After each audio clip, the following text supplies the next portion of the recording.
প্রাচীন সভ্যতায় সমৃদ্ধ কুমিল্লা জেলার ঐতিহাসিক স্থাপনায় নতুন এক সংযোজন কোটবাড়ি এলাকার নব শালবন বিহার।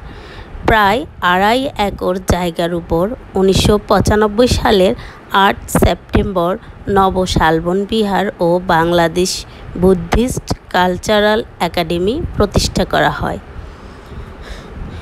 শৈল্পিক এ বৌদ্ধ উপাসনালয় দক্ষিণ পূর্ব এশিয়ায় বৌদ্ধ ধর্মাবলম্বীদের অন্যতম শান্তিবিহার হিসেবে পরিচিত।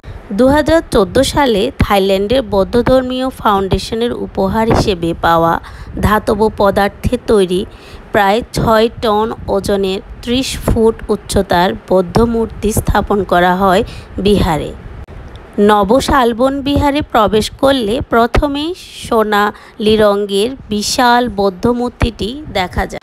দিনের বেলা সূর্যের আলোয় চকচক করা এই মূর্তি অনেক দূর থেকেই যে কারো নজরে পড়বে।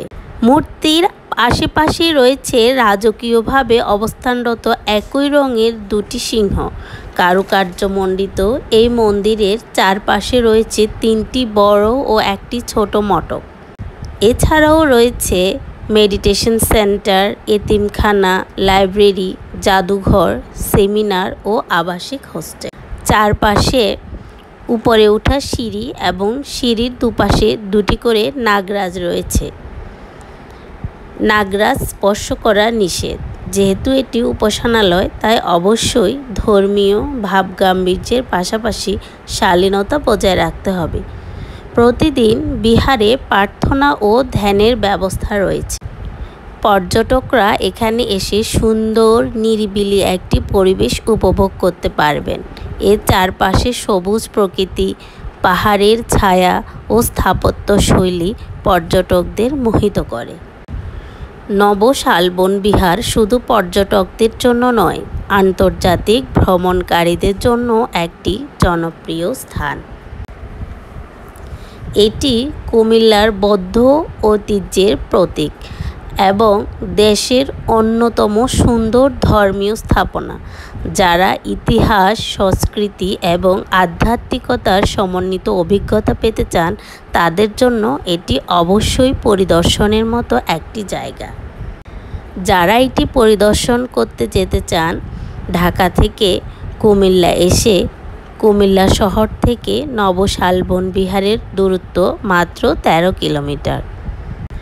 জিরো পয়েন্ট থেকে সিএনজি দিয়ে কান্দিরপাড় সড়ক দিয়ে কুমিল্লা কোটাবাড়ি রাস্তা হয়ে কুমিল্লা বিশ্ববিদ্যালয়ের বামের রাস্তা দিয়ে এগোলেই নব শালবন বিহার পৌঁছে যাবেন। প্রবেশ মূল্য ৩০ টাকা, তবে ডিএসএলআর ক্যামেরা বা ভিডিও ক্যামেরা নিলে ১০০ টাকা। ক্যামেরা দিয়ে ভিডিও করার জন্য অবশ্যই আগে থেকে অনুমতি নিতে হবে। আমরা যেহেতু ফোনে ছবি তুলছিলাম, ফোনে ছবি তুলতে কোনো সমস্যা নেই, ফোনে ছবি ভিডিও করা যায়। ধন্যবাদ সবাইকে।